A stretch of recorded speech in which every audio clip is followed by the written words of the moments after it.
EV गाड्यांपेक्षाही charging station जास्तीत जास्त उभारणं ही काळाची गरज आहे, असं परिवहन मंत्री प्रताप सरनाईक यांनी म्हटलंय.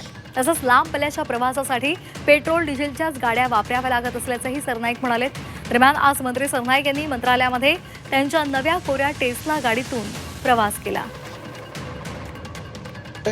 ही जी गाडी आहे आज मुख्यमंत्री माननीय आणि त्याचबरोबर उपमुख्यमंत्री आणि आदरणीय पंतप्रधानांनी केलेल्या आव्हानाला प्रतिसाद देऊन मुंबईतल्या मुंबईत जरी ही गाडी आम्ही चालू शकलो तरी बाहेर ठिकाणी जात असताना मात्र आम्हाला दुसऱ्या गाड्या घेऊनच जावं लागेल, कारण एवढा मोठा प्रवास असतो आणि एवढ्या मोठ्या प्रवासामध्ये इलेक्ट्रिक गाड्या आम्ही आजच्या परिस्थितीत तरी घेऊन जाऊ शकत नाही. ही पण वस्तुस्थिती आहे. नाही तर तुम्ही सांगाल की आज बघा आव्हान पंतप्रधानांनी आणि मुख्यमंत्र्यांनी केलं म्हणून टेस्लामध्ये आले, इलेक्ट्रिक गाड्यांमध्ये आले, आता दुसऱ्या दिवशी मात्र ते स्वतःच्या गाड्यांमध्ये बाहेर दौऱ्यावर फिरत आहेत.